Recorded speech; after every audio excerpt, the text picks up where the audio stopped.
will still be able to use the ideas and the things that I'm talking about today, you know what I'm saying, for future reference, one, because you guys will be able to have this video, so everybody that's inside the Patreon, we'll be able to keep the video, boom. And I will also be giving you guys a slide deck for you guys to be able to have as well, to be able to have in your pocket, things of that nature, you know what I'm saying, to be able to use and look back to whenever you're like on the fly. Well, what made me want to create, let me go ahead and put this on the thing. So we're live on YouTube, Instagram. So we're live on YouTube right now. You guys want to go over there and watch and see the whole screen for the time being. After this, they will be gone. Let me see, TAXI, PNG. So live on YouTube at Taxi PNG. I'm gonna pin it to you guys. Can you guys ask questions? No, you cannot. I'm sorry, only the class can ask questions. You guys can ask it, but I'm not gonna answer. You know what I'm saying? Like, you can, go to YouTube though, I'll probably be more inclined to answer your questions if you're on YouTube. If you're on TikTok or Instagram, I can't really answer y'all questions. One, not because I'm an asshole, because the phones are really, really small and I cannot read them. So I'm not gonna keep running back up here and be like, what'd you say? And then running back here, oh, running back up here, what'd you say? And then running back here, oh. One, YouTube, they're way bigger, and YouTube is like my end goal. I love you guys, you know what I'm saying? But the class is my #1 priority. So whatever they ask, things like that, I'm answering all of their questions like #1 priority. And then at the end of the class, I'll usually answer everybody else's questions after I end class. But I don't want to take time away from my students because they're here from 8 p.m. to 10 p.m. And I want to give them all the game that they need within that time frame. So if you guys have questions, leave your questions to the end. But if you guys are students, you guys can ask questions whenever the hell you all want during this entire presentation. All right, so you guys are from TikTok or you guys are on Instagram, make sure that you guys go over to YouTube to be able to see what I'm even talking about and things of that sort. All right, so today I'm gonna be talking to you guys about the 8200. Why? Because the best flash in the world, man. I believe it myself, you know what I'm saying? I use it all the time. But what made me even wanna come up with this idea, right? So I was shooting a wedding, yesterday or 2 days ago?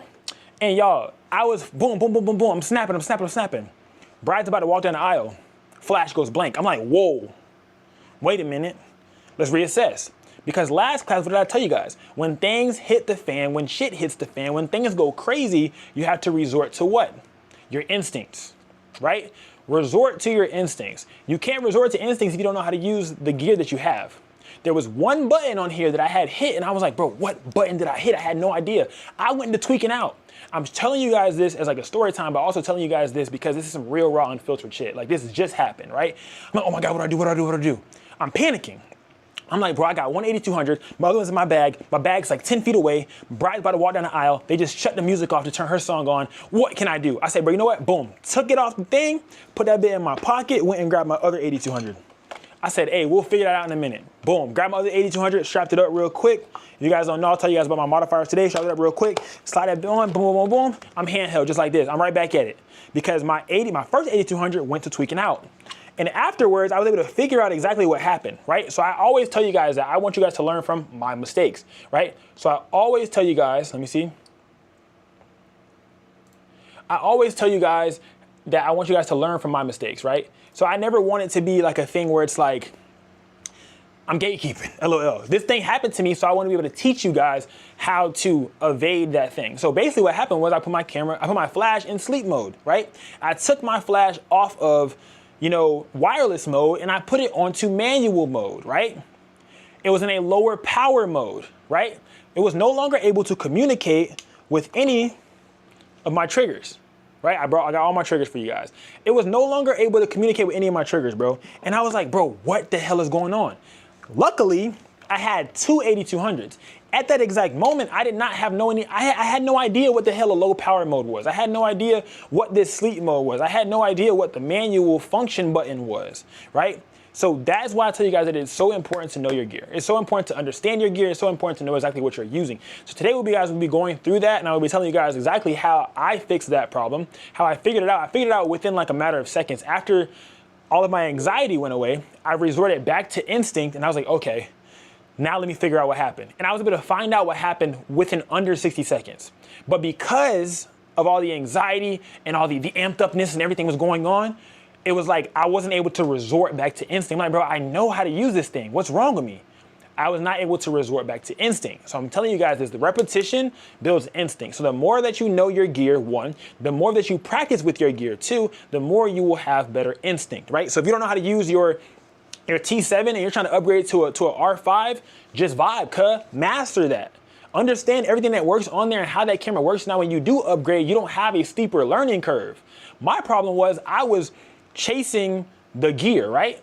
Away from 8200, we're talking about gear in general. I was chasing the gear, consistently upgrading, just getting more stuff because other photographers looked better than me. They looked cooler. But I'm like, bro, if they got that, I need that. Crazy part about it is a lot of the photographers I was looking up to, or I would walk up to at, you know, different photo meetups, things of that nature, different communities that I was in, they had no idea how to use their gear.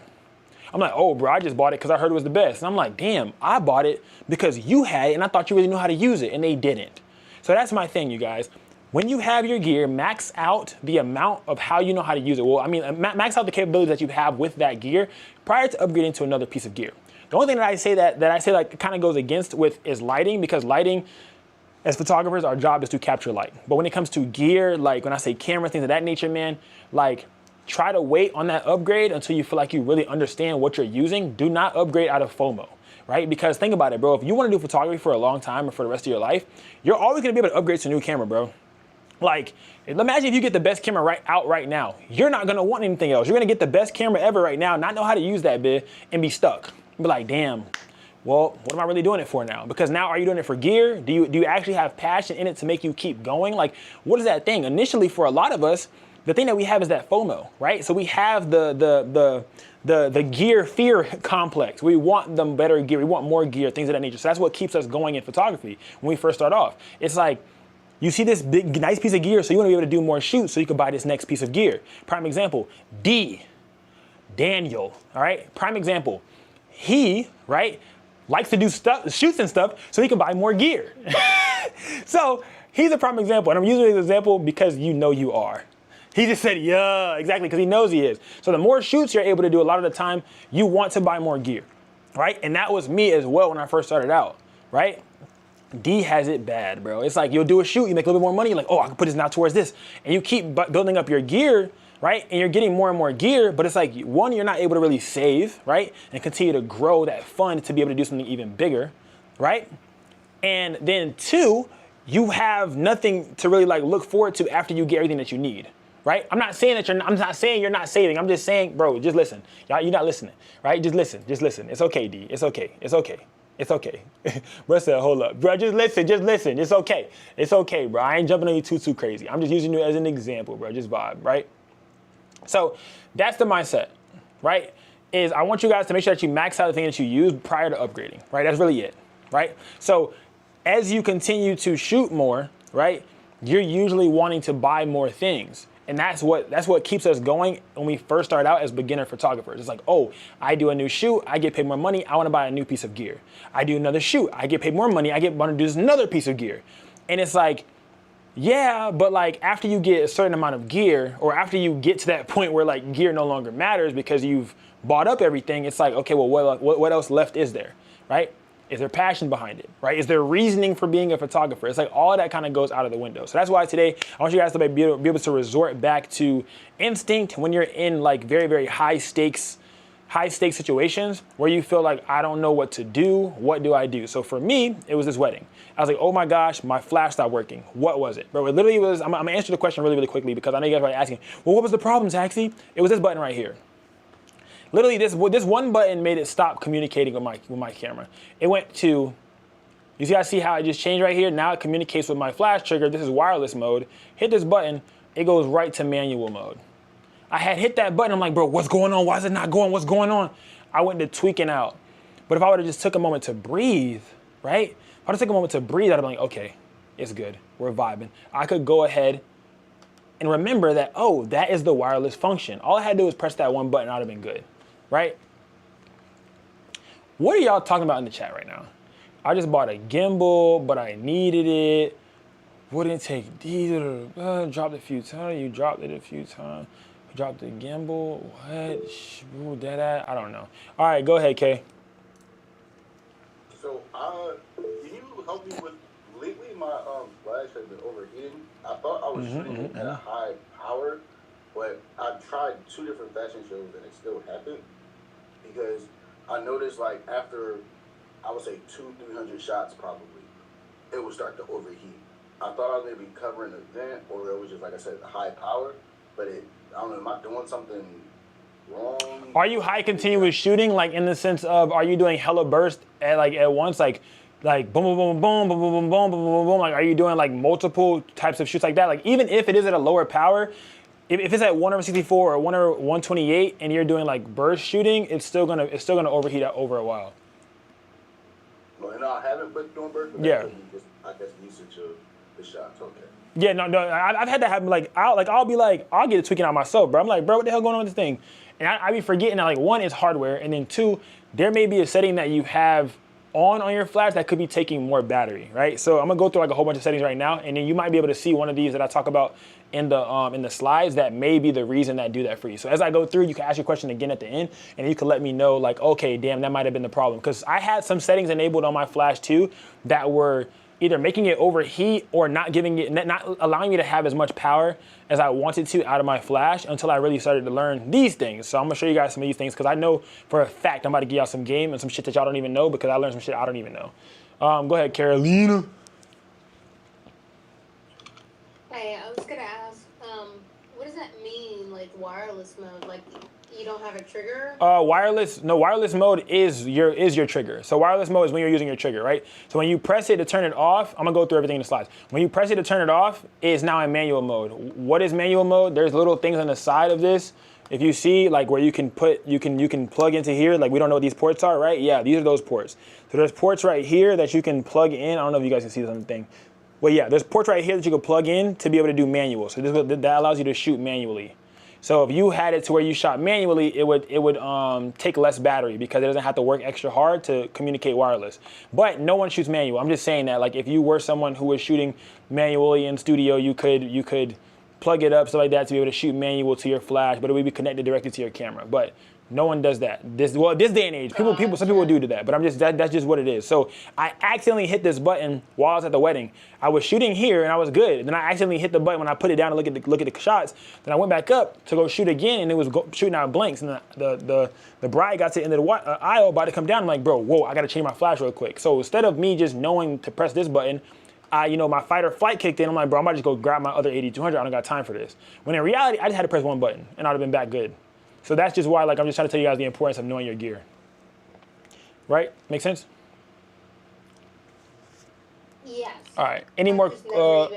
Yeah, not even known. Yeah, same. I ain't gonna lie. Yeah, I ain't gonna lie. Learning 80 to 100, you taught us one thing. That's all I ever did, and Yeah. I didn't care about any of the other buttons. Bet. I'm about to tell you. I'm about to tell you what every single one of them do right now. I got you. Any more questions before we start? Let me know, y'all, because I'm about to hop into it deeply. Deeply is crazy, but y'all know what I mean. Go ahead, Kay. I think you said it before class started. Will you be going over like pairing your 8200 with the V1? Because I actually just got my V1 back from. Yeah, I got you. So it's right here. I got it right here. I got you. I'll do it for you. I was helping them at the meetup do it. I got you. If I explain it slowly, just vibe, because sometimes when I'm doing hella different flash stuff, my brain thinks that I'm using an 8200, so I be trying to do what's on the 8200 on here, and it does not work. So I be having to remember, like, okay, boom, trigger mode. But I remember, you gotta like hold two buttons at one time, but I'll show you how to do that as we progress through class. But I have, for you guys to be able to know, I have the V1, I have all the different triggers to show y'all how they pair with y'all triggers, whatever trigger you got. I literally have every single trigger, just so I can show y'all which trigger or how to use the triggers. Hold on. Jiva, real quick, hold on. But yeah, I have all the triggers for y'all.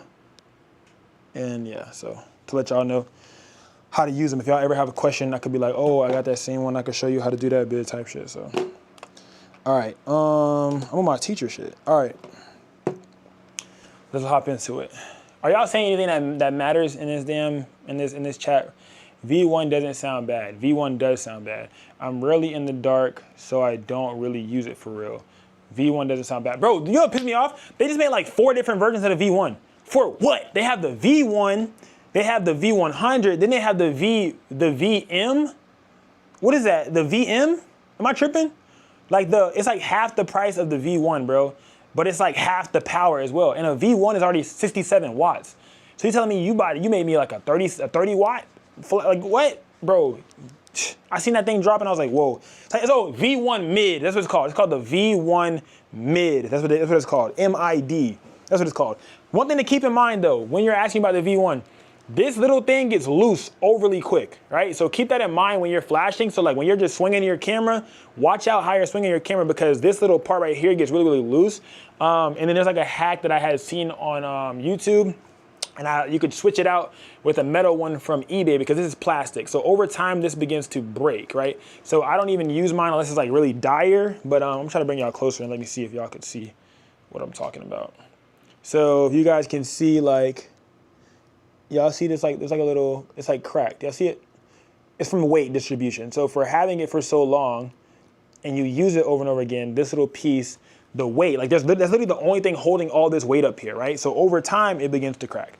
So that's the thing you gotta kind of keep in mind and think about. I really could probably put super glue, but super glue and mechanics is kind of crazy. But yeah, so you could order one to replace it if you want a metal one from eBay. But I'm just telling y'all that because I had to deal with it too. So that's why I really stopped using my V1, and that's when I ended up getting the 8200. So I had the V1 before the 8200, then I got the 8200 and never looked back. But I got the 8200 and the V1 in the same year.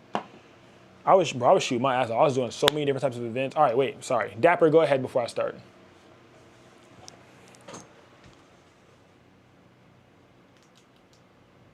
Dapper. Hey, my bad. I'm coming back from the gym, so it's loud. Oh no, you're good. I was just saying that I see people talking about the V1. Is that just good for on camera? It's only on camera. It's on camera. You can use it. You can use it off camera. I don't recommend it because it's about the same damn price as the AD200, and it has 67 watts versus the AD200's 200 watts. So I really don't recommend if you're like, buy this or that, I say buy the 8200. This does go on camera, so if you're someone who's looking to be like, I guess, inconspicuous and you don't want to have two separate things, then yes, I would say, you get something like the V1, but I would probably say get the V100 if it has to be on your camera. If you need something that has to be on your camera, on your hot shoe, probably get the V100 for the 100 watt output because this maxes out at 67 watts. So I didn't figure that out until like I was using it for so long than this, but it's a really good fill light if you have the 8200. But if you have the V1, it takes about like a quarter of the flashes of this, like the battery wise, is about a quarter of the flashes. Okay, because I use that on the Godox T68, yeah. I use that as my second flash when I do a 2-light setup at the gym. Yeah. My 8200 is a key light and the Godox is my second light. Yeah. Kenny, bro, ain't no way you trying to be a marketplace right now, bro. You better put that bill on marketplace, Kenny. Kenny, slide it to me for the low. Bruh, y'all is insane, bro. All right, let's go ahead and hop into it, bro. So we're talking about mastering the Godox 8200 flash today. I'll be showing you guys some live, like me moving it around, not moving around, but going through buttons and stuff like that to be able to show you guys as well while we're doing it at the same exact time. All right, so we're gonna go ahead and make sure that everything is going. Let me see. Yeah, we're on there. Okay, YouTube's in there. What's up, YouTube? How y'all doing? Appreciate that you come so prepared. Keep it up, dog. Thank you. You're welcome. The V100 is 100 watts of power. Yes, it is. I thought it was 100 watts of power. It is. Okay, look, this is the thing. V100 and V1 are not the same thing. V1, 67 watts output. V100, 100 watts output. So that's the whole difference mainly in those two things, right? So V1, V100. What about the 8200 Pro? 8200 Pro, 200 watts output. That's what I'm using right now. 200 watts out. I gotta stop answering y'all questions. Y'all not in the class. I gotta answer y'all questions at the end. All right, go ahead, Kay. That remind me, at some point during class, can you go over the difference between the AD200 and the 200 Pro? Okay, so 8200, 200 Pro, I'll tell you right now, is literally just features. So one of them has a brighter modeling lamp. 8200 and 8200 Pro, it's just the updated version. Like sometimes one has like a scroll wheel. You have an 8200 Pro, 8200 Pro Mark II. One has a scroll wheel, a little bit bigger LCD screen. Like it's really just extra shit that they just threw on there that you're probably never gonna even use, if I'm being honest, right? So I have the traditional, this bit over here is broke though. Hold on, not broke, but I still use it. It just got tape on it. My first one, my 8200 Pro standard right here, that bit got hella tape on it. Like, oh yeah, y'all can't see it, sorry. They got hella tape on it. But this is the V100, not the Pro. Like, I mean, the 8200. Fuck, sorry. See what I tell you? When I started talking about lighting, bro, I be mixing stuff up. But this is the 8200 Pro. 8200, not the Pro. That's what I meant to say. This is the 8200 Pro. This is 8200, not the Pro. Dropped it hella times. I had to rig this thing up, and I had to put like a safety pin in it so it could still flash off. Just vibe. This is when Marketplace was amazing to me. All right. So yeah, I got that boy for like $100 back in the day. All right. That was my first one. I still got it. All right, but yes, so the difference really is just a little bit of different mechanics inside of it, which are, I'm gonna show you guys. So I'm not gonna show you guys, I got you, yes. Go to the 8200 Flash, the complete guide, honestly, to, you know, power, different modes, custom functions, things of that nature. You guys probably didn't even know there were custom functions on this thing. You probably had no idea. I'm pretty sure none of you guys did, all right? So yeah, you don't really know how to use your Flash. Little do you know. You think you do, but your ass don't.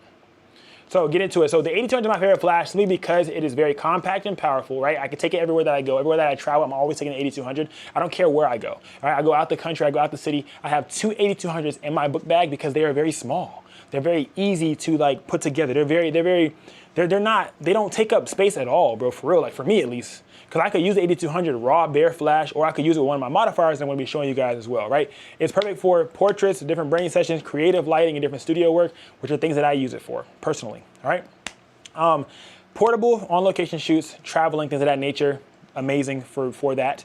Also, it has a very, very fast recycle time. That's one thing I really love about it, because if you're doing a lifestyle, you're a lifestyle photographer, you have really, really quick recycle times. And there are some settings in here that can make your recycle time faster or slower, and I'll talk about those later, right? It also works with different Godox wireless systems, which is all of the different triggers that I just showed you guys, as well as the V1 being able to use that as an on-camera transmitter, right? Which is also really cool because sometimes you want to use the V1 as your on. See, like I be giving out I'm not giving out too much game. It's just at the wrong time. Like I'm not even supposed to be saying this shit right now. I'm supposed to be saying it later. But you use a V1 as a trigger, and the V1 will also flash as well as your other flash. You can have a fill light in the front on some shit, and then you can still have another flash flashing off around the side. You know what I'm saying? One of my homegirls who's a photographer, she's in Texas. She be using it as her main trigger because she has it flash and she has her other off-camera flash at the same time. That's her style. That's what she does, right? So I personally don't like having a speed light on top of my camera. That's just me though. I feel like it's extra weight, and I feel like I already got a battery grip and all this extra stuff, and I feel like it just off centers my weight. I don't like speed lights for real at all. That's just me though, right? So I also love to use the V1 handheld. I can use a handheld at all times. I use this little handle right here to be able to use a handheld. I use a handle, or I can use one of these as well. Oh my God, what is that? So this right here is a tripod that I usually will use for my my DJI that you guys are on right now. And what I can do is I can put my V1 on, see bro, bullshit. I can put my 8200 on here. You can put your V1 on there too. If you find a hot shoe mount, you can put your V1 on there, a speed light on there with a hot shoe mount, right? So I can do this, and I can still use this handheld, the same as that. You better watch, you better wait your ass, you better wait. So with handheld, just like so, and I can angle it as I need to be able to flash as well. I was using this at the wedding. Why? Because just in case, I don't use it at every wedding, right? So y'all gonna be like, use it at every wedding? No. I used this at this wedding because it was a very, very small space, and I needed to have like extra help, right? So if it's a big space and I'm running around, then I need to just have it handheld because it's a really big space. But when it's small, I can have it like this. I can put it off to the corner, and I can have that bad boy shoot at the corner while I'm sitting here shooting my subjects or my group shots. You see what I'm saying? And then I can easily put it away and not have to worry about it, right? So that's just me, that's just how I do. It goes up 82 inches, so it's really something cool to use, and you can just use it however you need or whatever. And you can use one of the different modifiers on there. I'm gonna get into the modifiers in a minute to be able to show you guys. Go ahead, C. No, you're good, I appreciate it. I caught it. What was the question? I'm good. I was having some connectivity issues, so I was gonna apologize if the things were throwing you off. Oh yeah, that was definitely dinging. No, but you're good though. All right. So yeah, perfect for portraits, branding sessions, studio work, and creative lighting, things that I do, which is why I say it's perfect for it, because I love to use it for it, right? So how I personally use it is I often use the 8200 handheld in my photo shoot. Just showed you guys that. It helps me control direction of light in real time, right? So I can move around and run around shooting at the exact same time and not have to think about, I could run around shooting and not have to think about like, oh, my light is stuck right here. I can't move it. So for example, if I'm using a on-camera speed light, I'm handicapped, right? I can only shoot like this. If I turn it, now the little bit of the flash is gonna go off, and now the light, this actual, my lens is gonna be inside of the shadow of the light that's coming off the speed light. It's just too much that I have to think about. So I love to do it off because I can hold my flash in one spot. Oh, this is a great spot for the flash, but I wanna change my angle. I could change my angle as I see fit while my flash stays in the exact same spot. That's just me, and that's how I like to run things, right? So that's why I love doing the handheld method, right? And yeah, that's my baby. I love the handheld method. Go ahead, Dap. Hey, so I like when at the party I did, I liked the same thing with the off camera, but I did notice there were certain shots that I was having trouble because I didn't have a free hand, or maybe I needed to make an adjustment on the fly with my camera settings. That's why you gotta have your camera strap, fam. So you can just drop that bit and then just change your settings and pick it back up. That's why I have the dual camera strap. That's why I always have the dual camera strap. So I always got that bit hanging on both sides. So if I feel like, damn, I got an adjustment on the camera, I can adjust it because it's still hanging on my side, right? The camera strap's in the car, so I can't show you that right now, but it's always hanging on my side, so I can adjust it real quick. And if I feel like I want an adjustment on the flash, I can drop the camera strap right here. I can drop the camera on this side of the strap, and I can pick up the flash, change the flash, and I could do vice versa. So if I'm talking to somebody and I want to talk, I let them both just hang, and I can still have my hands freely. I want to take a drink at the thing, give me some water, boom, boom, yeah, man, I'm doing good, thank you. I want to eat my food real quick. My cameras are still on me while I'm eating my food, all right? Okay. Did that answer your question? Yeah, it's on my list of things to buy. I when I work more events, I want to have more examples because I do like it with the mobile 8200, but I do sometimes I feel limited, I guess too. So maybe the camera strap eliminates that. No, yeah, I see what you mean. Like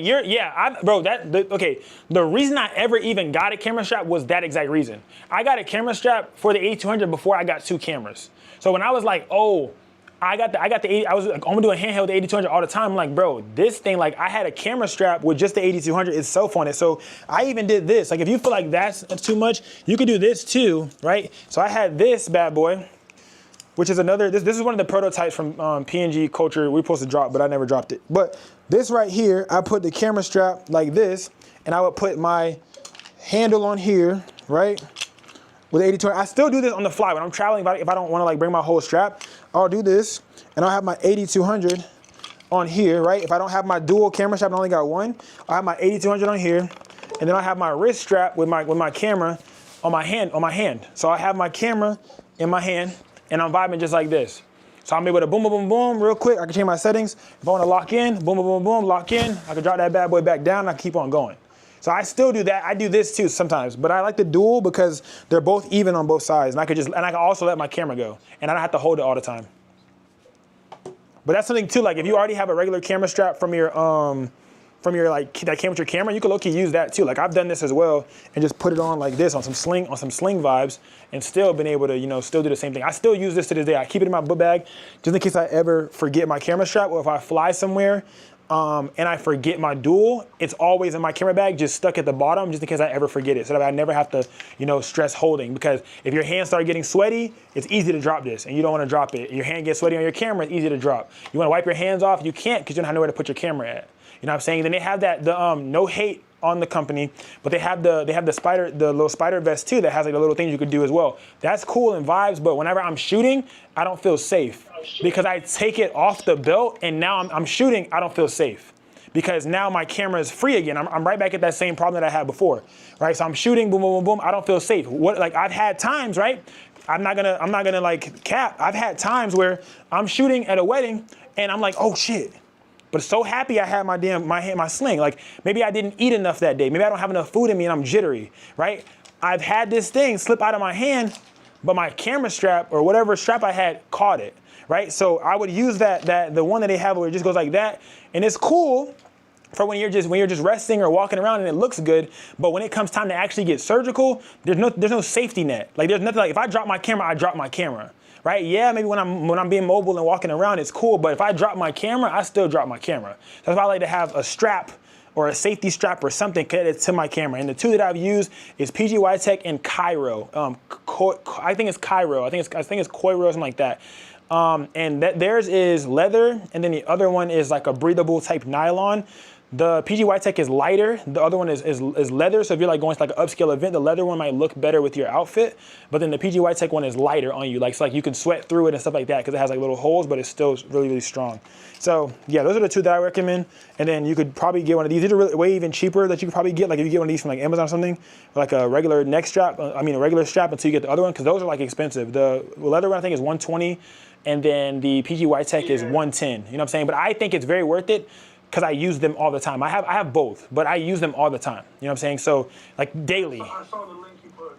I use them things daily, so I definitely recommend for sure, because it definitely helps get it out your way when you're shooting. Because I've dropped my stuff. I'm not gonna lie, and like if I were to just only have like something on my belt or not have something attached to it, like I'd be scared, bro. So like definitely, that would be great, because especially when you're at events, bro. Like I've been at events, you're above people's head. Maybe you gotta walk through the crowd. You're like this. You don't wanna fuck around and drop that bin and hit somebody in the head and you can't find, and it hit somebody in the head, 1. 2, now your ass can't find it. You know what I'm saying? Like, no, bro, I don't want them problems, bro. I do not want them problems. So that's why I made sure I had that, so that when I'm walking around, I could still hold it up. But I know that I could hold the strings, the straps, I could hold the camera itself, but I know that if something happens, it's on those straps. Like, I'm okay, bro. Like, that's just, it just makes me feel safe. When my gear is strapped to me, I feel the safest. That's just how I feel. If it's not strapped to me and it's free, boy, I don't feel safe at all. So nah. I have the one you put in the link on. Oh yeah, the PGY, and it's adjustable. You can make it bigger or smaller. Like literally, you can make one side longer and one side shorter, or both sides the same exact. You can make it go right up to your waist. You can change it to try to see the range of motion that you usually use. So whenever you go up, like I go up higher with my 8200 than I do with my camera. So I don't really be needing my camera one to be that long. So I have my 8200 one a little bit longer. So I can go up high and I don't have to like have my arm like this all the time. So I can go up with it and I can go right here, because I'm usually always right here. I'm never usually going like this. This is like prom, I guess. But I'm usually like here, and there. So I'm chilling. But yeah, it's cool, bro. That's my POV, real raw unfiltered. I just told you about damn near every brand too that sells the different ones. But yeah, they're definitely worth it. And then both of them have the Coir, I don't know how to explain it, but it's C-O-I-R, Coir. I don't know how to explain it. I don't even know if that's the name right or not, but y'all know what the hell I'm talking about. And it's the leather one. And it has like the little metal clasp, and it looks real like, you know, classy and stuff like that. It's just more expensive. And it's leather, so it's heavier. So like throughout the day, like it gets heavier on you. And then also I see sweat stains on myself because it's leather. So the leather on top of my wedding gear, like I'll have like sweat stains. But I do have breathable collar shirt. I'm talking too much. I have breathable collar shirts though that help me out. Go ahead, C.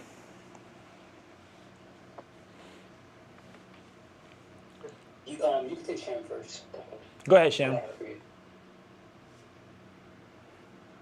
So I know you like kind of told us how you do, or you use your harnesses. What are they called? The straps? Yeah, the dual strap. Double yeah. straps for when you're doing hybrid or doing photography and you have your 8200.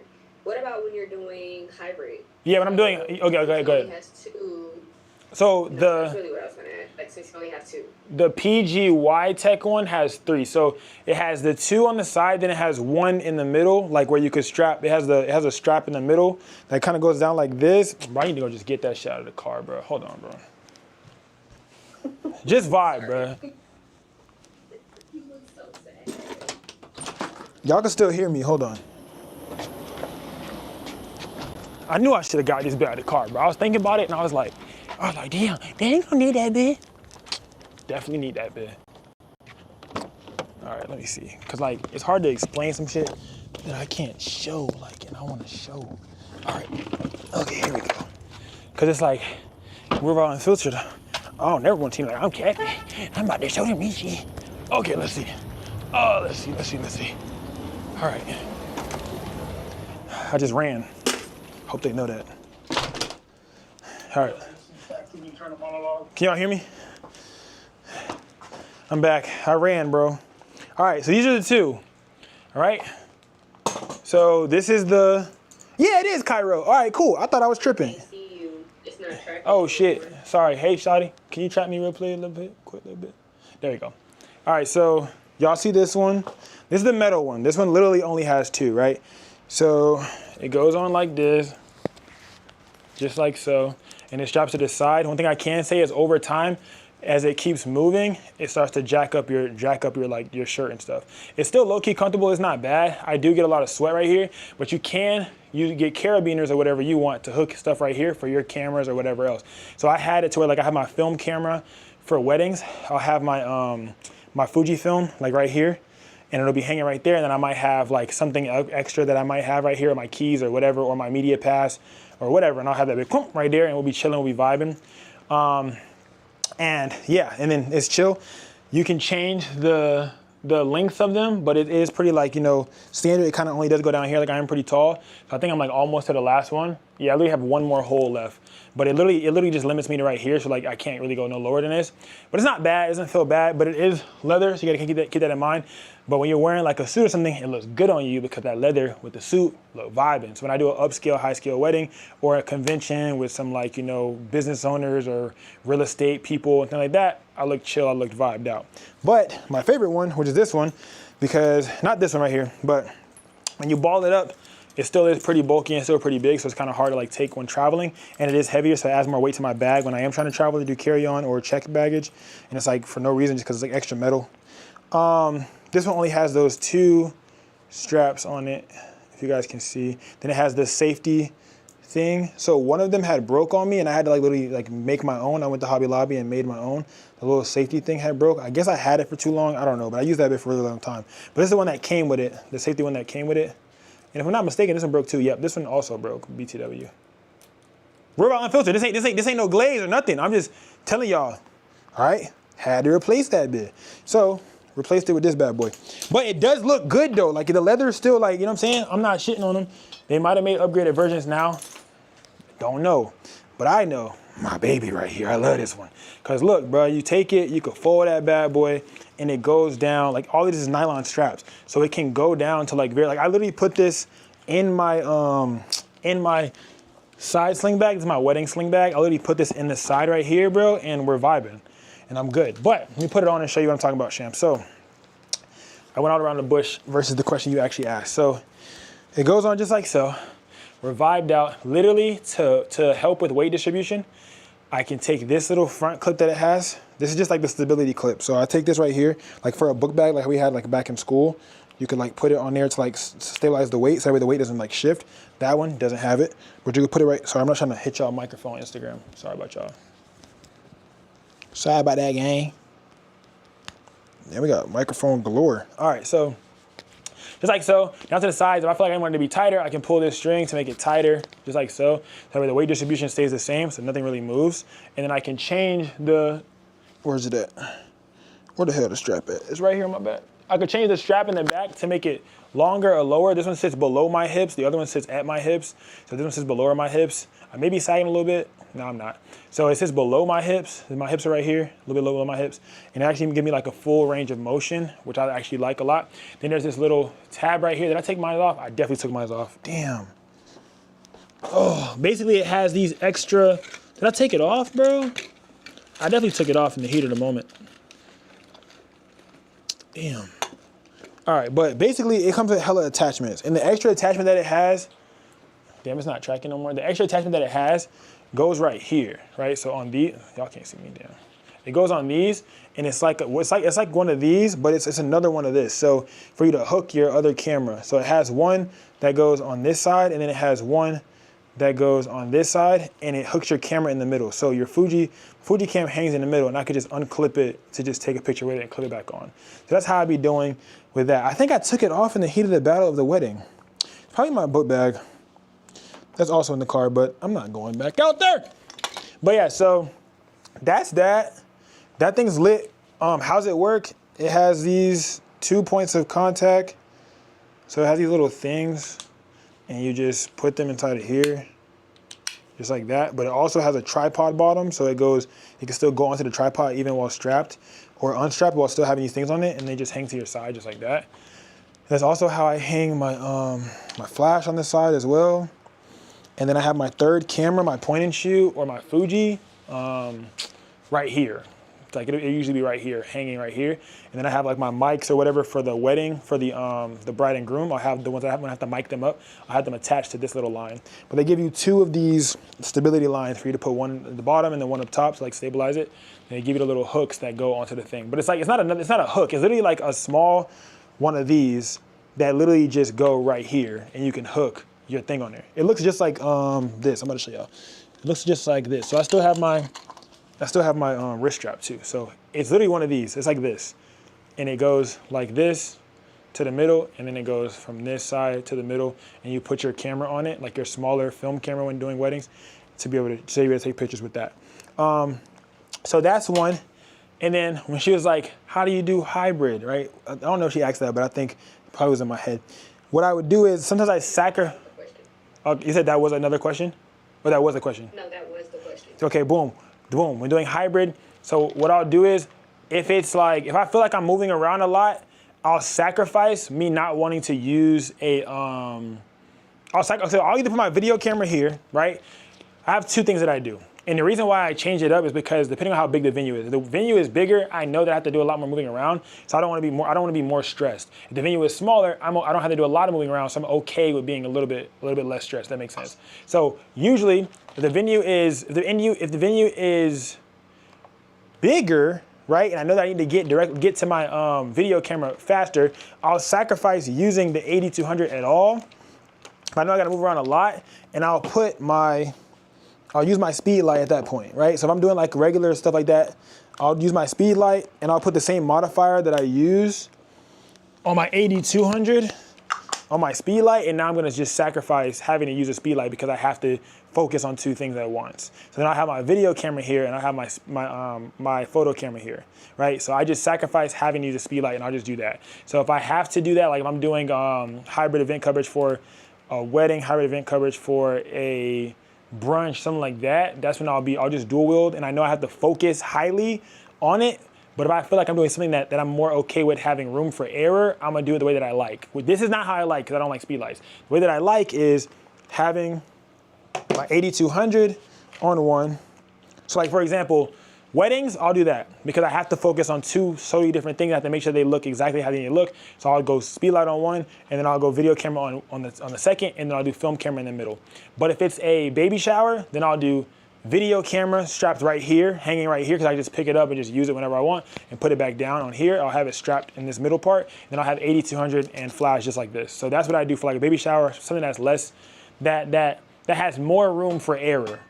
When I have a space where I can't have any error and I have to do photo and video coverage, like I'm the only shooter there doing photo and video coverage, then that's when I'll set up my photo camera, fully photo with the flash on top. Then I'll have video camera, fully video, and things of that nature with the handle on it, so that I know I can boom video, boom photo, or boom video, photo same time.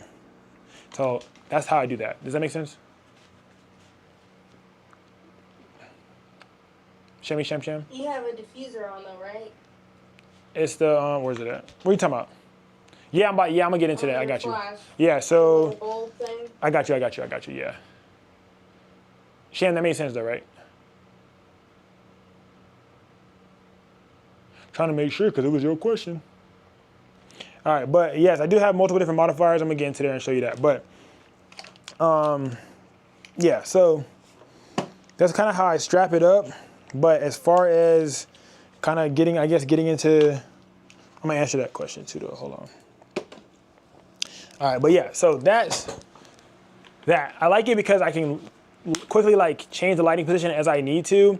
I can freely move around, which is why I love doing like the handheld, because I can have one whenever I want to run around, whenever I want to do, and I love that.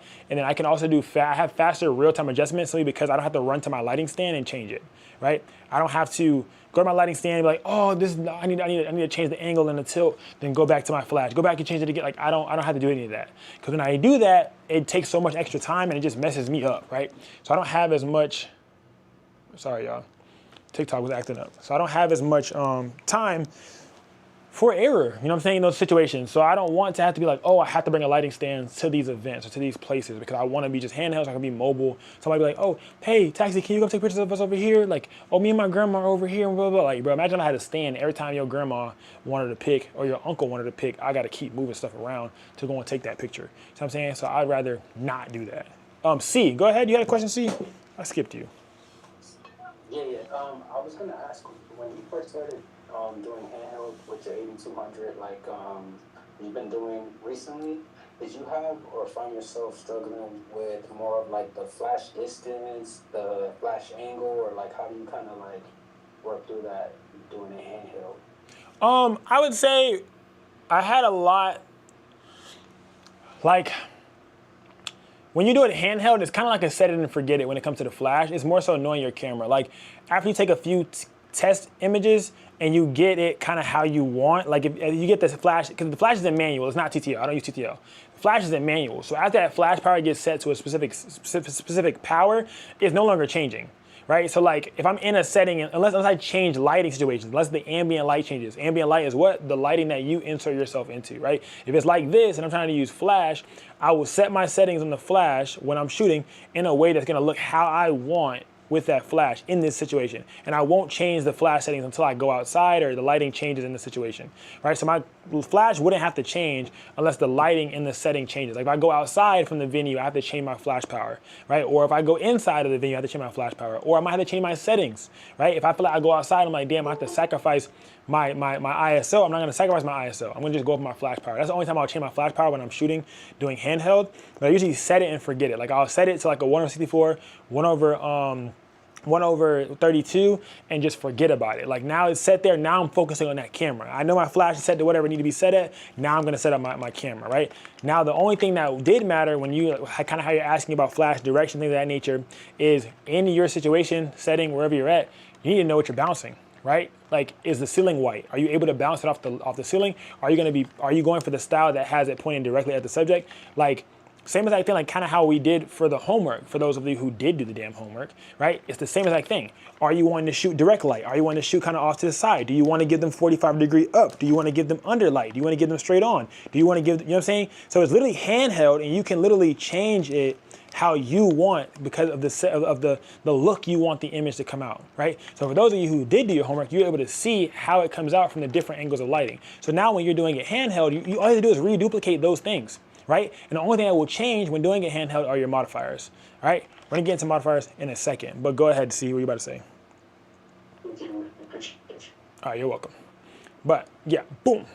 All right, so boom, we're talking about modifiers. So the modifiers this slide deck took me 4 hours to make. Y'all asses is gonna watch it.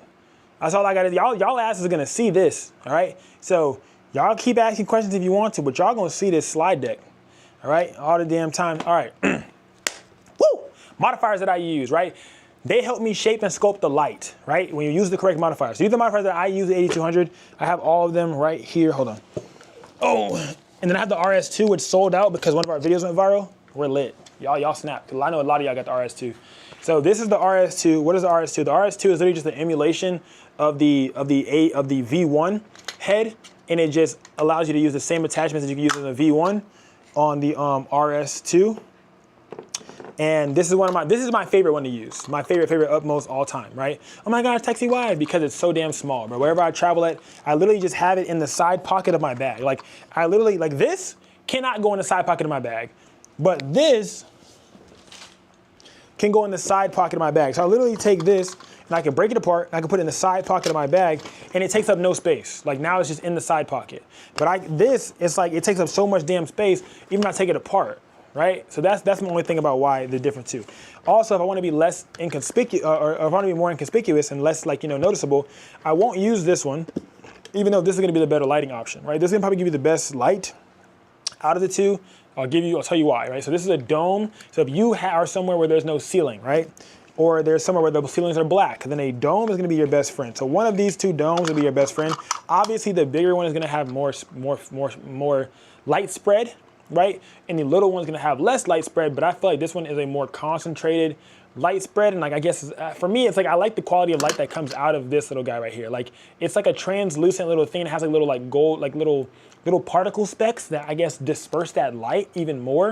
And this one kind of just like a white diffusion in a sense, right? So like white rubber diffusion, right? But it's all one same color. This one right here has those little specks inside of it that I like. This is my personal preference for how I like my shoots to come out, especially when I'm doing lifestyle sessions, right? Lifestyle, oh, sorry, if somebody is joining, I definitely did not let y'all last in class. Somebody, that was like hella guests waiting. Sorry, y'all. If y'all was in here waiting, I apologize. But, damn, what was I saying? But yeah, so boom, boom, boom, wah, wah, wah, things of that nature. So I have these. I like to use this one. It gives me more of a direct disbursement of light. So for example, if I'm pointing this directly at my subject or pointing it up, when I'm pointing it directly at my subject, it gives me more of a hot spot being that it's smaller, right? This one gives me less of a hot spot. See, too busy to slide that. What? Y'all has be throwing me, bro. What did you just say?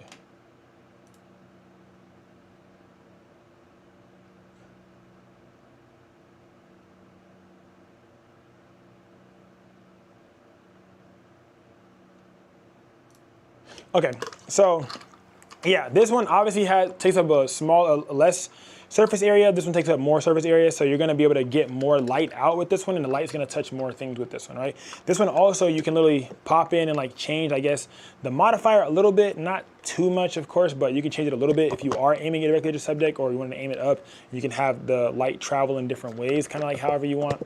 But I like this one too. I'll use this one when I'm okay with being, I guess, noticed, that makes sense, because like it is really big. Like after you put it on your flash, it kind of just gets a little, not aggravating, but you're there. You know what I'm saying? Like you cannot really like, act like you're not here as a photographer. Like that bit is there. You know what I'm saying? Like it's very aware that you're there. You can turn your modeling lamp on, kind of turn it into like a little lantern. But yeah, so this one's really cool and things of that nature, but I do like the other one a lot better. The one that I first started using ever, I'm about to show you guys that one. I still keep it in my bag because you never know what you might want to look for. It's a mini softbox. This bad boy right here, I keep it inside of this same bag, but it's a mini softbox and it folds out just like so to be able to use. So I don't have to use a really, really big softbox if I'm doing like lifestyle sessions on location. I don't have to use a big one to get the same look of that deep but soft light. So it has that soft fabric diffusion, right? Rather than having that rubber diffusion. So rubber diffusion, fabric diffusion, and then the plastic diffusion all give you a different look. That's why I have them. You guys are like, oh my God, why do you have all the different ones? Because they all give a little bit of a different look. Like the mini softbox is gonna give the softest look, right? The others are that's gonna give that even disbursement of light. If I'm trying to get a lot of light to make it look like there's a lot of light in the room, rather than having any hot spots on the subject, I'm gonna use this one. Like if I'm somewhere like a nightclub and I want it to look, not like daytime, but like not have really a hot spot where it's focused on one person. I want it to just bounce.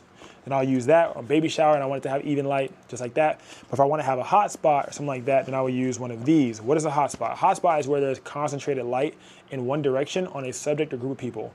That is like a hot spot, right? That is where the light is pointed at, and that's where the light is shooting at, and that's gonna be that hot spot.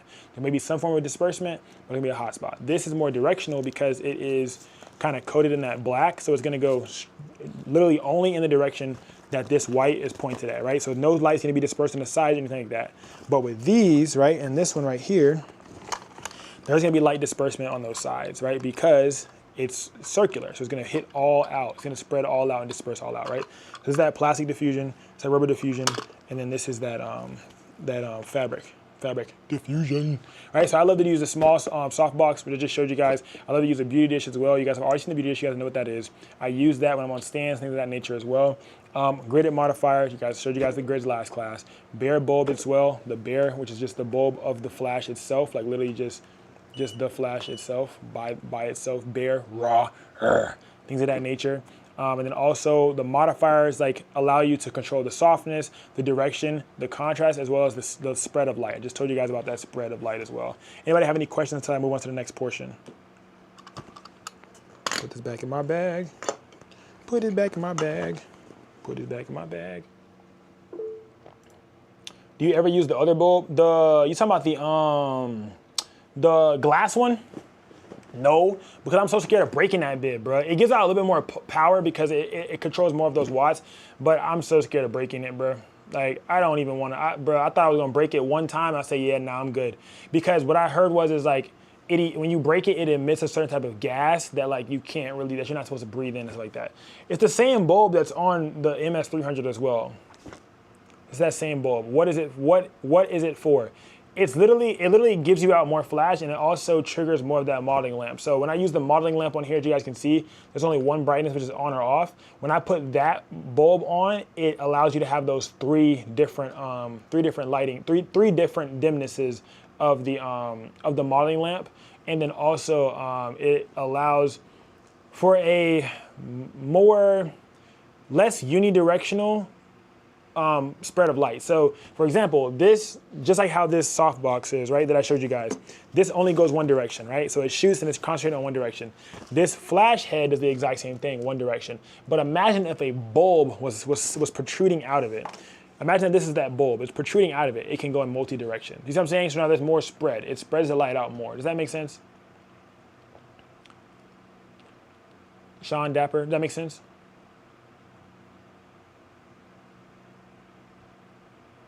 Y'all was just typing. Okay, all right, bet. So yeah, it spreads out a lot more. So that's really what that light bulb is for, but I'm scared of breaking it because I do a lot of anything for the shot shit, and I'm pretty sure I would have been broke it by now because I've dropped this bad boy a few times, as you guys can see by the dings and things of that nature. So, and it's still working, dude.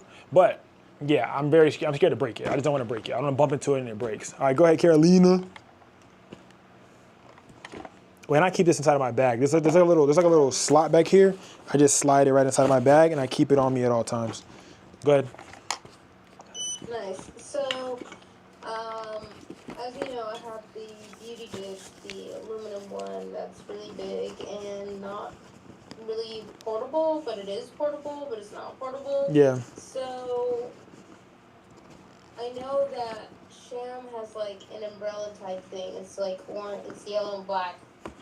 Mm-hmm. As opposed to the beauty dish, so both still beauty dishes. One is more portable and it's lightweight. Or the portable type of stuff that we do where we're walking around and you have it on your shoulder and stuff like that.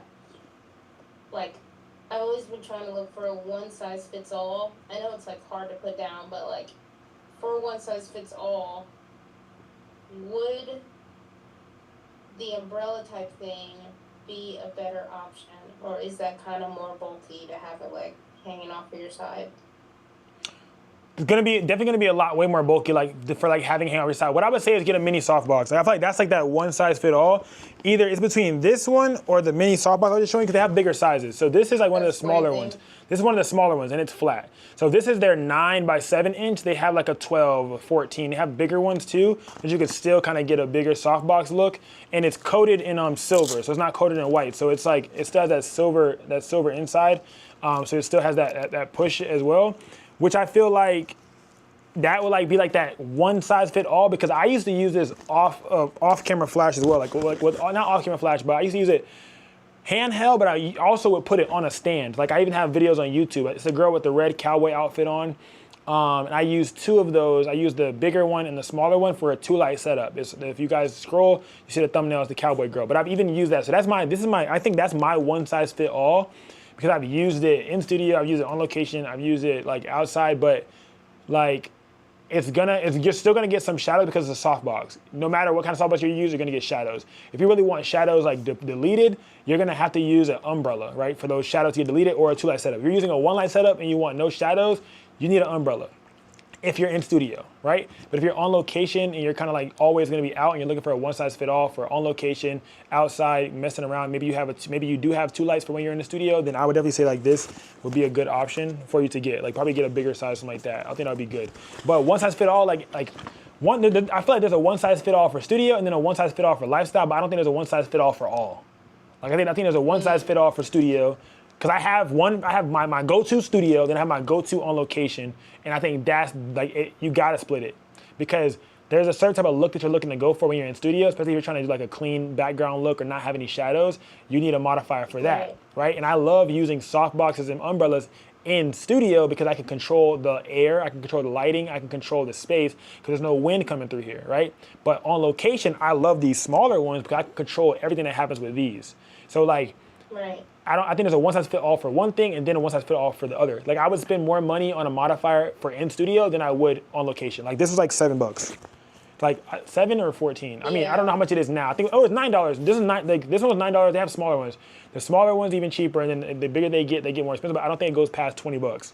So yeah, I would rather spend more money on a in-studio lighting setup, modifier, umbrella, things of that nature, and then on location moving around because you want it to be small. Right. Because you want it to be small, you know. And even when I travel, like when I went to I traveled and I went to, I think it was like one of the videos on YouTube, like, oh, I traveled 1,000 miles for this maternity shoot or something like that.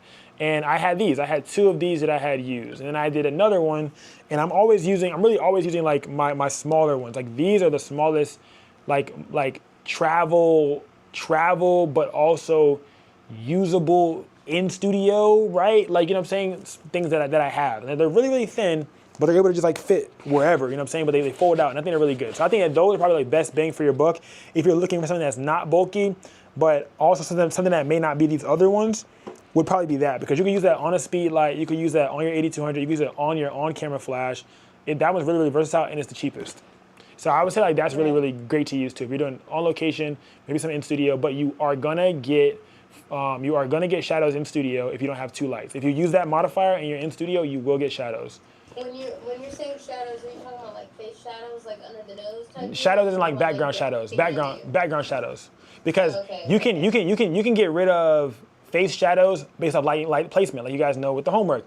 You could do it straight on. You could do 45. You could do side. So you can get rid of shadows however you want, no matter what modifier you're using. But the background shadows are what you try to control. So the bigger the softbox, the softer that light, and the softer the shadows, and the less shadows you'll have as well. Yeah, I mean, okay, I think that may be a better option because it's cheap too. Yeah, it's like a why not? I use the beauty dish. Yeah, I use the beauty dish inside, outside, studio, wherever. I've only been using that, obviously. That low key is like, if I did have to give the one size fit all like title to anything, it would be the beauty dish. It's just not the portability. It's not a one size fit all outside of your state. It's a one size fit all within your state. Right. Like, it is super annoying in terms of bulkiness. Yeah, like for traveling, it does not change. So I definitely would say like, one size fit all for in your state or around your location or in your city or whatever, a beauty dish for sure, 1,000%. I could definitely give that to that. But like traveling wise, this is kind of my one size fit all for real. Or if you could fit an umbrella inside of your carry-on, I mean, I guess. But I'd be using these. But it's also because I have 2 8200s. So like my travel setup is different because I have 2 8200s. So I can get rid of shadows with my second light. Like I'm always using that 2 light, that sandwich method. I'm able to do that because I have those 2 8200s when I'm traveling. That doesn't fall off either. Like if you're. No. So, hold on. So it has grips inside of it, right? And it goes on just like this. And there's a Velcro strap. So it goes on like this. You stretch it out, and then you wrap the Velcro strap around it, and it's on there to stay. So, yeah. Okay, and that's like obviously distance-wise in terms of how far it reaches. That's just the power. Yeah. There's gonna be power to flash in your position. Yeah. Okay. But yeah, so like 2 people, 3 people, that's still big enough to like. You would have to get. You probably get one of the bigger ones. This is 9-inch. I have a bigger one than this. You see what I'm saying? But I don't know where the hell that one's at. It's in the back of I think it's in the laptop sleeve of my camera bag. But this is a 7 by 9 inch. Then they have a 12 by something inch. And that, like, I have those 2. So I have this one as my backlight because it's a 7 by 9. Then I have the 12 inch by something inch, and that's my front light. I feel the bulb could be on the side. Wait, what? Could be one fits all. It could be one fits all, but sometimes it really could though, because like it gives that lantern vibe. Like I feel like a lantern is like a great low key like also, but sometimes like if you want, this is the thing, bro. Like one size fit all is very hard to give a title to because you want it to kind of have some cinematicness to it. Like you know, sometimes you want some. You know what I'm saying? Like, if that means like you want some concentration of light because sometimes it'll look flat. Like if you only use this in the front and it's just like there's no depth to it no more. You know, it just kind of just lit everything up with no depth now. So now it's kind of like, one size fit all, but it's like it's really fitting all. You know what I'm saying? I don't know. That's just me though. But it could be. It could be. It's close. It can be used for a majority of situations. Yeah. Event, What? Events on site or like on On location, location. even in Shooting if you want studio. people to stand. Yeah, I get what you're saying for sure. It definitely can be for sure, especially if yeah, it really can be. Like even like the idea of a bare flash, but if you're in a location that has white ceilings, like that could even be one of the things. Cause that's basically what this simulates. It just simulates white ceilings. Like it hits the top and then it just disperses back again. Like that's really what this does. So it definitely can. It definitely can. Cause like, I use this thing a lot too. I just don't. I be feeling like very like noticeable when I have it on and I'm like in an event or something like that sometimes. But I don't be tripping too much and it's fine on the side of my thing. It's not too bulky on the side of my sling either. It's not bad, but it is like, I don't know. It's not as compact as I think I want it to be. And I think like there's a certain like a limit that you think like, oh, how compact can it really get? Like that's kind of the mindset. It's like like you want the thing to be non-existent. Like how compact do you want the lighting modifier to be? Like, so yeah, you kind of can't really like I guess push too hard for what you want. Like because you really can't have everything you want. So I had to think about it like that too. That's kind of why I also have multiple of them too. So it's like for whichever situation I need them for. But that's also a good thing too. Like being able to have multiple that all are still smaller than a beauty dish. Like I have all of these that I have that fit within my bag, and they're still smaller than one beauty dish. So it's like if I feel like the situation fits, I use one. But that definitely, yeah, you're definitely right, Dapper. It can be used for most situations. But if you're trying to get that soft box look, Carolina, I would definitely say get one of those mini soft boxes, bro, because like they'll pop out, things of that nature. And then I even showed you one the pop out one too. I think it's in the car as well, but that one pops out too with the grid and things of that nature as well. I had made a video on that one as well. Yeah. Yeah. So. I'm gonna buy it because you said it's pretty cheap anyways. It's just like $9, so I might as well just buy it even if it's just to have. I only have one flash, so I still have to get another one at some point. But I mean, I've created some really good things with just that one light. Yeah. And that one dish. No, yeah. No, solid for sure. I love my 8200. That's all I know. Mm-hmm. I love my baby. Bet. Let me see something real quick. All right. Thank you. No, you're welcome. Let's see. All right, so on to the next one. Somebody said I like the flash bender. LOL, bro, you're hilarious. All right.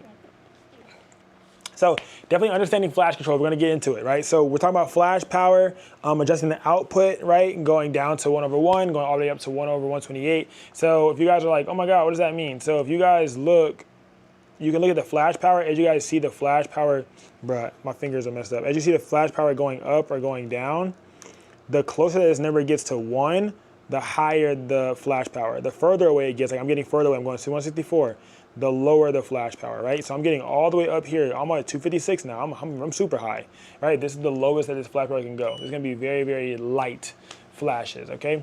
But the lower that you get when you start to change this and keep going down, 1/128, you start going down to 1/164, all the way down to 1/1, it gets way more powerful, right? So I'm gonna be showing you guys different flash modes. So for the different flash modes we have manual, we have multi, I'll explain this in a second, just vibe. We have multi, trying to make sure that you guys can see everything. We have multi, and then we have TTL, right? We have the different groups as well. So group A, group B, group C, group D. If you guys are, let me see if I can turn this one on to show you guys. So if you guys can see, we have groups A, group B, group C, group D. When you're using a trigger, this is that the Godox XS, X Pro S trigger. So you guys have all these different groups, right? And groups are basically allow your flashes to be on different groups to be able to flash simultaneously at the same time of that same group and at the power of that same group. So for example, this is on group A, right? So with this being on group A, I have the flash power, so if you guys can see it, the flash power of A is at 1/64. I can't see nothing. What do you mean? Oh shit, hold on. See, I'm glad that you said something because nobody else did. I think earlier the camera switched or something because like you're really zoomed in now. Bruh.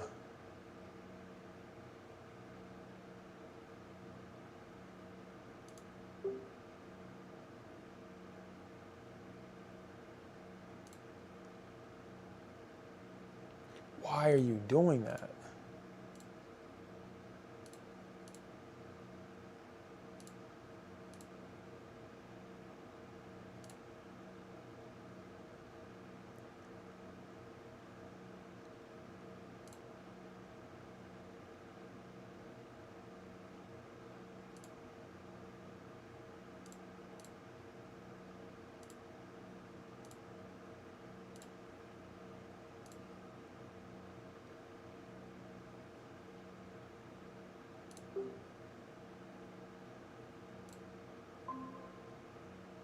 Bro, why is it? I'm definitely gonna have to put that, cause yeah, that was. Clip what, bro? That was funny as shit. If you ever undecided about getting an 8200, reach out to PNG University. I was Bro. like perfect timing, like spot on. Bro, this thing gonna piss If me you're off, bro. shooting all day when it's time to wrap up, you lose your lens cap?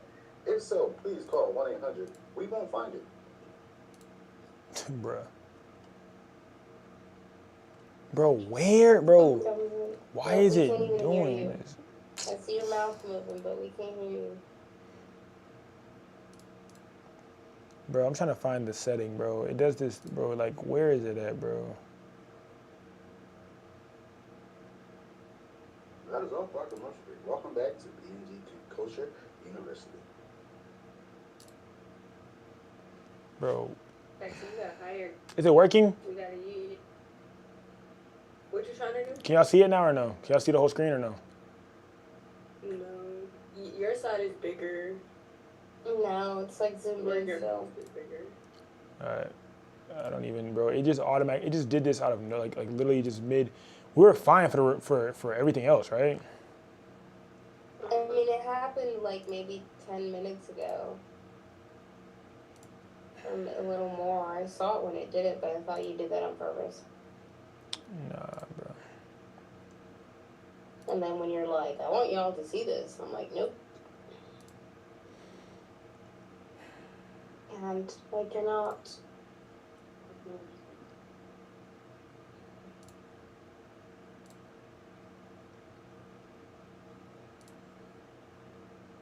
Is it still showing up like that in the stream? Yeah. Like, yeah.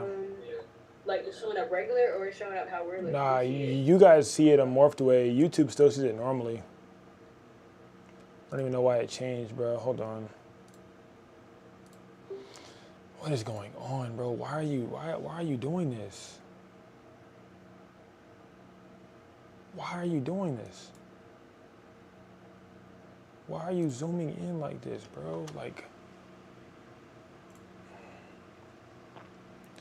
why are you doing this?